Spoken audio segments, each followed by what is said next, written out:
The marketplace of sorrows. The twin suns of Voron 5 burned hot above the alien marketplace. The air smelled like dust, metal, and fear. Strange creatures traded goods, shouted prices, and dragged slaves in chains. It was not a place for mercy. It was a place where hope came to die. Malira stood on a wooden platform. Chains were wrapped around her wrists and ankles. Her skin, once silver and smooth, was now dry and cracked. Her long white hair was tied in knots. She hadn't eaten in 3 days, but that wasn't what hurt the most. Behind her, her little boy cried. He was small, too thin for his age. His eyes, glowing blue like hers, were filled with hunger and confusion. He clung to her leg, but the guards kept pushing him away. "Get the boy off the stage," one shouted. "No!" Malira screamed, falling to her knees. "He's mine. Please, he's just a child, don't take him." A whip cracked near her back. She flinched, but the strike didn't land. It was a warning. Just one more to silence her. The crowd laughed. "She begs like all the others," one alien trader said, spitting on the ground. "Offer her for food," another joked. "She'll do anything if the price is right." Malira didn't answer. Her lips were dry. Her throat was sore. But in her heart she had already made the choice. If someone would feed her child, she would give herself away. A fat alien with green skin walked up. He looked at her with greedy eyes. 10 credits, she's weak, but she's pretty. And obedient, I bet. The auctioneer was about to accept. Malira's heart sank. Then a silence fell. Footsteps, slow, heavy. The crowd parted as a tall figure, in black armor, approached. It was a human. A real human. Not many had ever seen one here.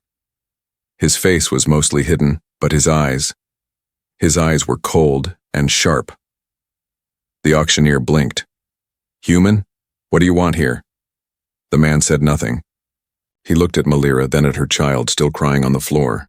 "How much?" the human asked. The auctioneer grinned. "For both?" "Let's say." The human threw down a small black cube. It glowed. It was worth more than everything in the market combined. The crowd gasped. "Is this a joke?" the auctioneer asked. "I'm taking them," the human said. "Now.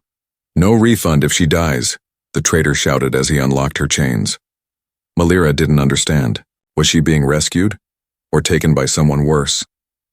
The guards tried to stop the boy, but the human picked him up gently. The child stopped crying. For the first time in days, he looked calm. "Can you walk?" the human asked Malira. She nodded. Slowly. Her legs were weak, but she forced herself to stand. They walked through the crowd in silence. Some aliens stared, others whispered, a few laughed. No one dared stop him. Outside the marketplace, a black shuttle waited.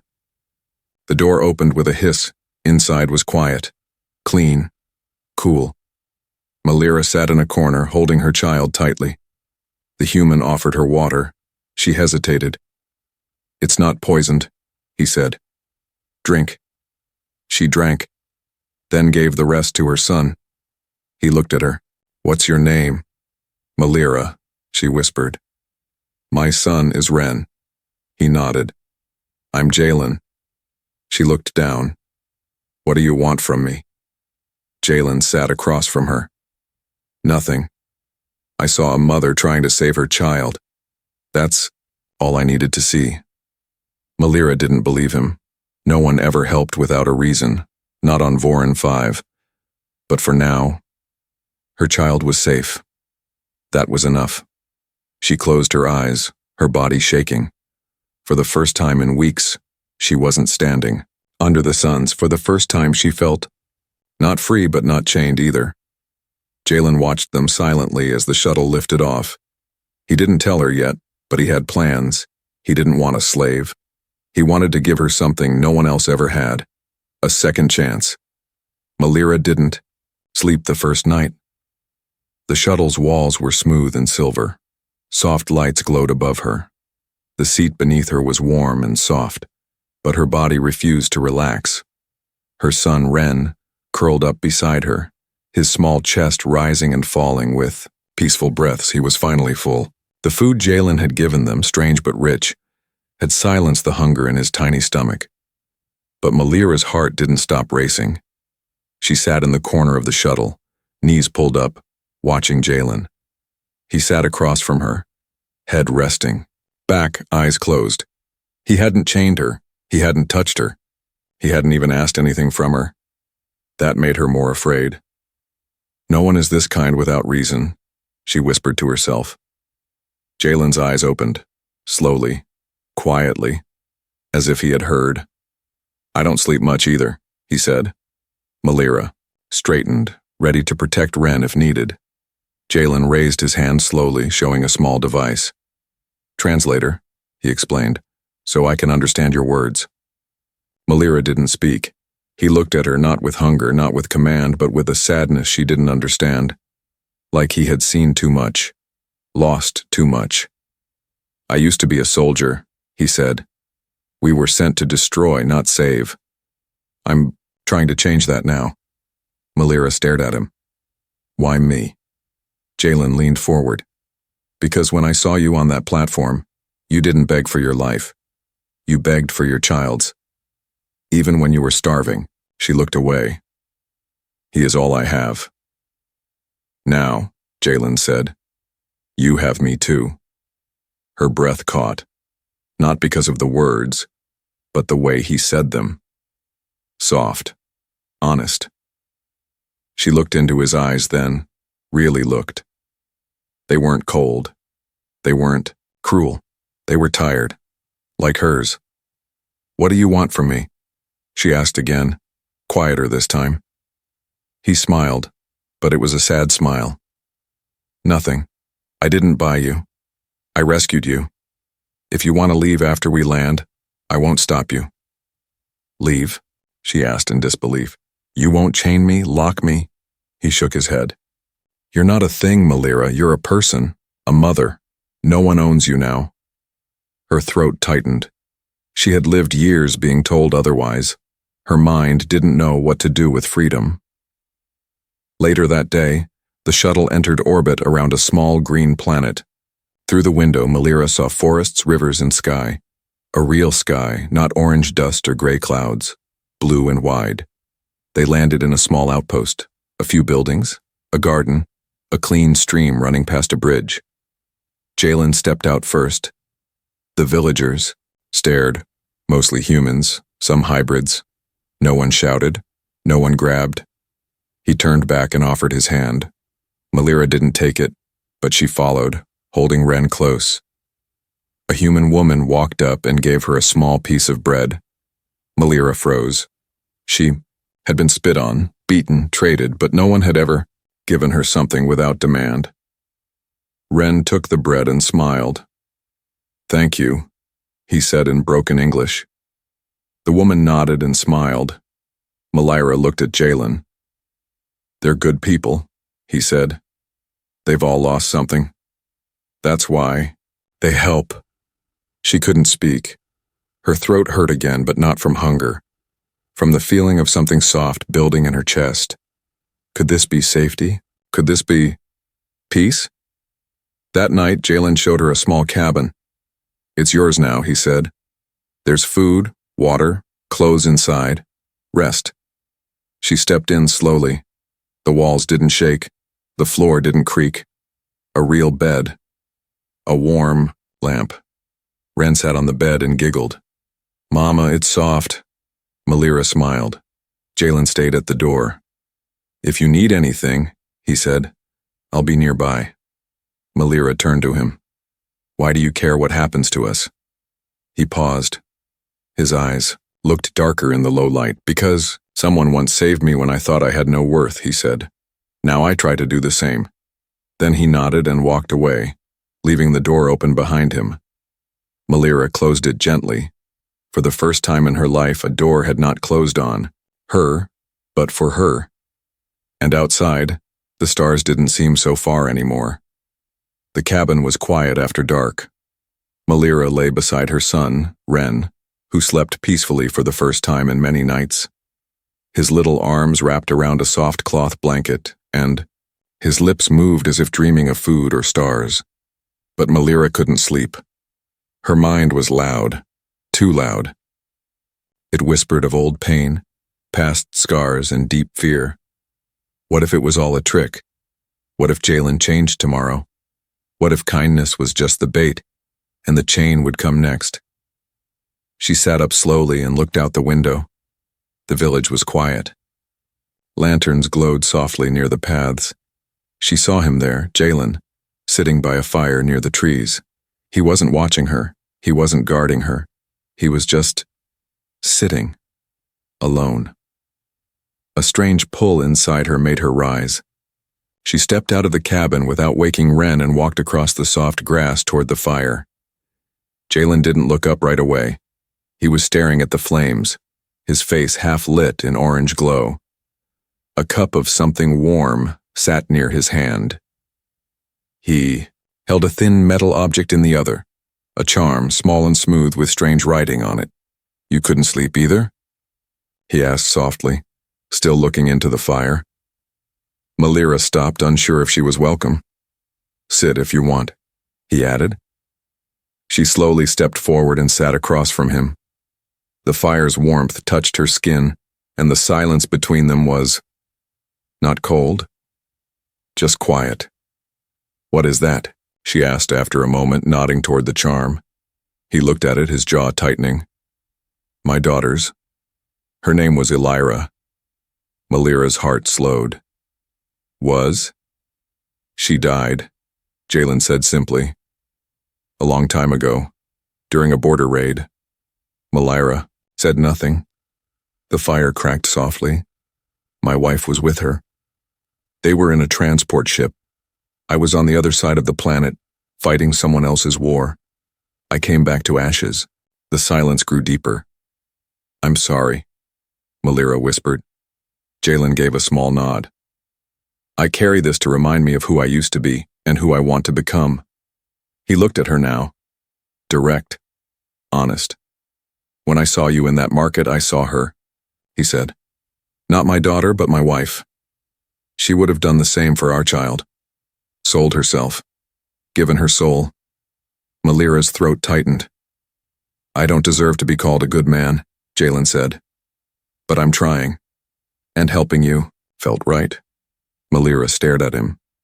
"And you expect nothing in return?" When the sun rose, soft golden light touched the little cabin's window. Malira opened her eyes slowly, not from fear, but from something new. Peace. Wren still slept beside her, his tiny hand wrapped around her arm. His stomach no longer growled, and his face looked calm. The nightmares had stopped. Malira stood quietly, pulling a simple brown robe over her thin clothes. She didn't wear chains anymore. That still felt strange. Outside, birds sang. Real birds. Not mechanical alarms or warning sirens.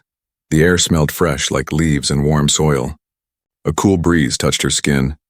It didn't feel like any world she had known. She stepped out and saw villagers starting their day. Humans mostly. Some older, some young. Some wore uniforms, others simple clothes. A few nodded at her. One smiled and offered her a piece of fruit. Malira froze. In the cities she had passed, people threw stones. Here, they offered kindness. Wren came running out barefoot, his face full of joy. "Mama." "That lady gave me a toy," he shouted, holding a small wooden animal. "Did you take it without asking?" Malira asked quickly. "No. She gave it to me. For free." Malira looked toward the woman who waved from her garden. For free? Nothing was free in her world, but maybe this wasn't her world anymore. Later, Jalen returned with fresh bread and a simple drink made from local fruit. He handed it to her on the porch. "Everyone in the village knows who you are," he said. "They've all seen pain. That's why they won't judge you." Malira took the bread slowly. "But I'm not like them." Jalen sat beside her. "None of them are like each other either. This place is for people who don't fit anywhere else." Malira watched Wren chasing another child through the grass. The boy laughed. A real laugh. not the weak sound she used to hear when he pretended to be okay. "Will they let us stay?" she asked softly. "You already are," Jalen replied. "The cabin is yours. No one will take it." Malira looked at her hands.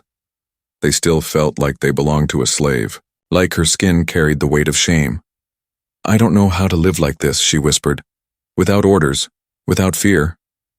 Jalen nodded. "You'll learn." We all had to.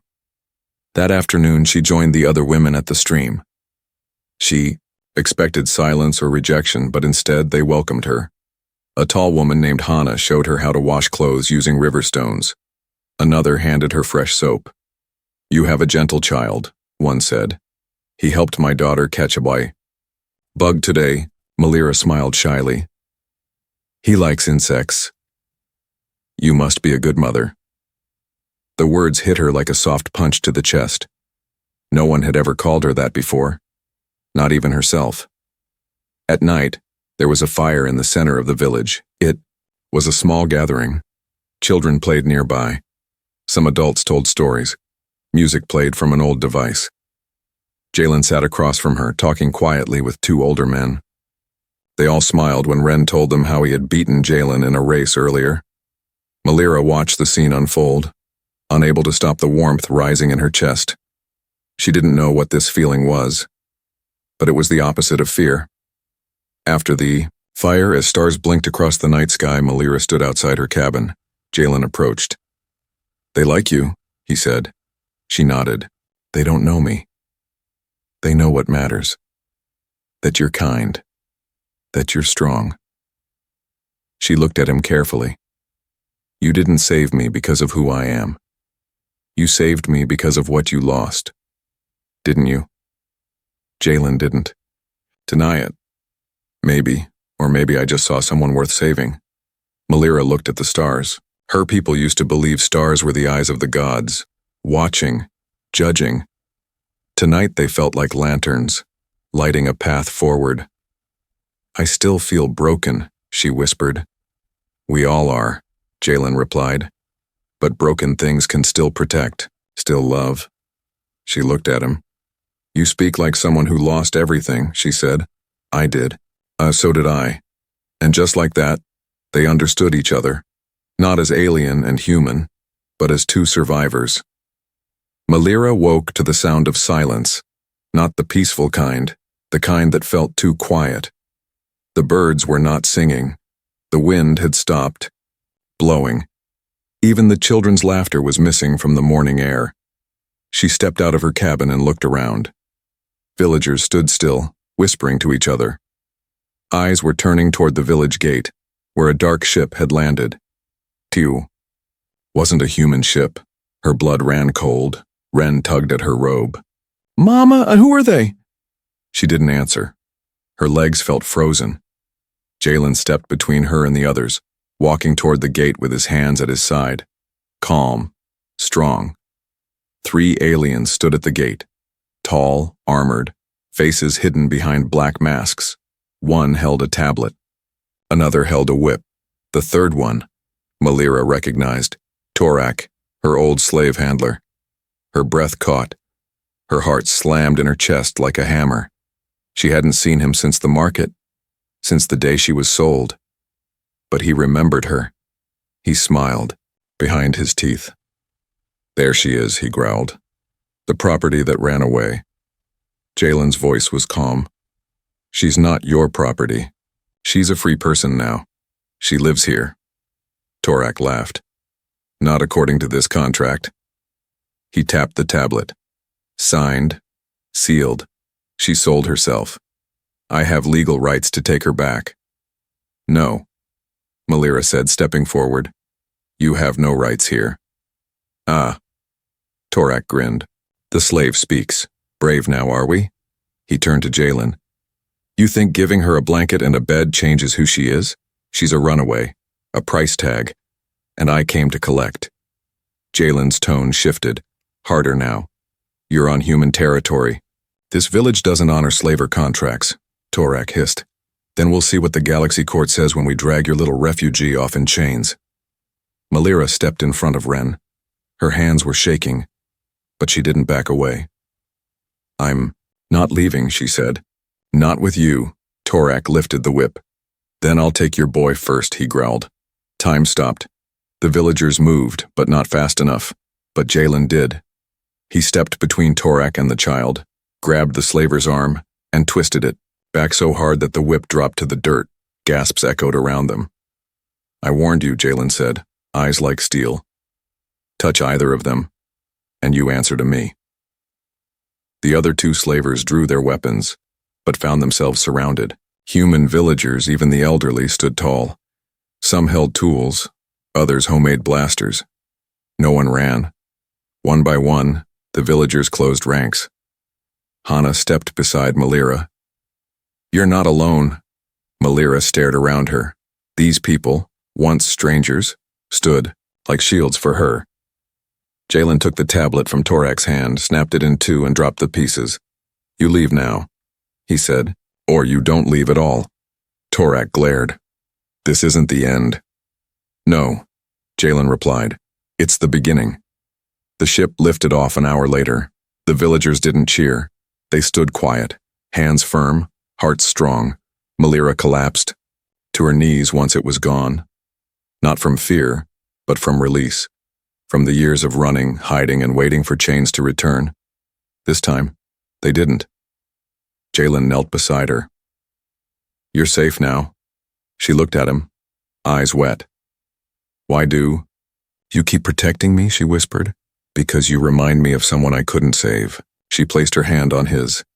"And you remind me of someone I never believed existed." That night the village held a quiet gathering. No music, no fire, just shared food and quiet glances that meant something deeper. Malira sat between Ren and Jalen. She didn't feel like a visitor anymore. She didn't feel like a slave pretending to be free. She felt like something else, something she hadn't dared to dream of. Family. The night came heavy with silence. Not even the crickets sang.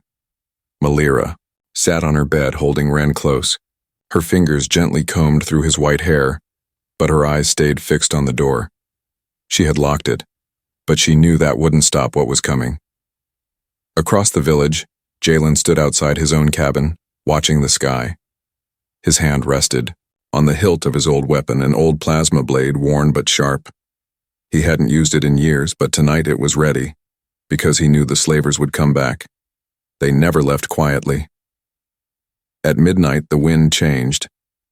The trees rustled. Lights flickered. Then came the sound. Low, humming engines. The kind used by raiders who didn't want to be heard until it was too late. But the village was ready. Jalen had told them. The people had waited in silence, hidden in shadows, armed, with old tools and stronger wills. The sky tore open as 3 black ships descended near the far edge of the village. The slavers had returned, this time not to bargain, this time to take. Malira's cabin shook with the landing. Ren woke up crying. She held him close. Then she stood. Her body trembled, but her mind was clear. No more running. She opened the box, near the door, a gift from Hana, and pulled out the metal rod inside. It wasn't a weapon, not really. It was a farming tool, but tonight it would be enough. Jalen stood at the village gate, blade in hand, eyes locked on the enemy. Torak stepped out of the ship, now armored fully. Behind him were 6 armed slavers. Their guns glowed. Their eyes burned. "You should have handed her over," Torak growled. "She's not yours," Jalen said. "She never was." Torak raised his weapon. "Then you'll die with her." The first shot flew, and missed. The villagers rose from the shadows. Jalen moved first, slicing through the air with his blade. A slaver fell back, screaming. From behind the trees, Hana and 2 others launched stun traps. Sparks filled the air. Malira ran across the field, not away, but toward the fight. She found a wounded slaver dragging a child by the arm. Her eyes flared with rage. "No more," she whispered, and with both hands, she slammed the metal rod into his head. The slaver dropped. The child ran. Malira stood, breath shaking. She wasn't just a mother anymore, she was a warrior. Smoke filled the air. One of the ships caught fire. Jalen fought beside 3 villagers, his body moving like water, smooth, deadly. He saw Malira swing again, protecting 2 other children hiding behind a cart. He smiled. She was no longer afraid. Torak charged through the chaos, grabbing Malira from behind, his arm locked around her throat. "I'll rip you apart," he hissed. "You ungrateful." A single blast lit up the darkness. Torak dropped. Behind him stood Ren, holding a pulse pistol with both hands, his eyes wide, tears on his face. "Mama," he cried. Malira pulled him into her arms. "You saved me," she whispered. "No," Ren sobbed. "I saved us." Jalen limped to her side. He was bleeding, but standing. "They're gone," he said. "We won. The ships burned. The survivors fled. The village stood, bruised, burned, but standing tall. Together." By dawn, smoke rose behind them, not from loss, but from victory. Malira stood beside Jalen, looking over the quiet village. The sun rose, touching her face with light. "I never thought I could fight," she said. "You didn't just fight," Jalen replied. "You led." She looked down at Ren, who held her hand tightly. "I used to think I was just surviving," she whispered. "Now, I think I'm finally living." Jalen nodded. "Welcome home." The days after the battle felt like waking from a long nightmare. Malira walked through the village with Ren by her side, hand in hand. The land still smelled of smoke, but new flowers had already started blooming near the burned trees. The villagers worked together, rebuilding what had been damaged. They moved slowly but smiled often, and when they passed Malira, they didn't look away. They nodded. They greeted her by name. She wasn't a stranger anymore. She wasn't a slave. She was one of them. Jalen had taken a wound in the leg during the fight. He now walked with a slight limp, but he said it didn't bother him. "Pain reminds me I'm alive," he told her with a crooked smile. Malira still cooked meals in the cabin each evening. At first, just for Ren. Then Jalen began stopping by. Just to check in, he said. But each time he stayed longer. One evening, as the sky turned orange and the trees glowed with sunset, he brought her a gift. A small stone pendant carved with human letters. She couldn't read it, but the shape was warm in her hand. "What does it say?" she asked. He looked down, almost shy for the first time. "It says, home." That night, Malira couldn't sleep. Not because of fear this time, but because of the strange, full feeling in her chest. She watched Ren sleep peacefully, curled around his blanket like a soft animal. He smiled in his dreams now. No more hunger, no more nightmares. She stepped outside quietly. The sky above was clear, stars shining like tiny lanterns. She found Jalen sitting near the fire pit, sharpening his blade. Not because he expected more danger, but because it was habit. "You still carry that thing?" she asked softly. He smiled without looking up. "I like being ready." She sat beside him. For a long moment, they didn't speak. The crackling fire said enough. "I never thanked you," Malira said. "You don't need to," Jalen replied. "But I want to." He looked at her then. Her silver eyes shimmered in the firelight. "You didn't just give me food," she continued. "You didn't just give me a bed, you gave me back myself." Jalen stared into the flames. "You never lost yourself, Malira. You were just buried under too much pain." She took a breath. "I was ready to give up," she whispered. "I was ready to sell my body and my soul. And then you stood there in front of everyone and said no. You didn't even know me." "I didn't need to," he said. She nodded slowly. "I think I know now why you saved me." Jalen raised a brow. "Why?" "Because someone once saved you, and now you carry that light forward." His eyes softened. He put the blade aside and turned toward her. "You deserve peace, Malira. You always did." She leaned her head against his shoulder. "You gave me peace," she whispered. And now, I want to give something back. The next morning, Malira stood before the village council, not as a rescued slave, but as a speaker. Her voice was steady. Her hands didn't tremble. I want to stay, she said. Not just live. Here. I want to belong here. The elders smiled. One of them, an older human named Rel, nodded. You already do. She continued, holding Ren's hand. But I want to offer something too. I can cook. I can teach. I can help watch the children. I don't want to just take, I want to give. Rel smiled. Then you'll have a place among the guardians of the village. Malira blinked. Guardians? Yes, Rel said. Not the fighters, the keepers, the ones who protect with wisdom, not weapons. Malira felt a strange heat in her chest. Was this what pride felt like?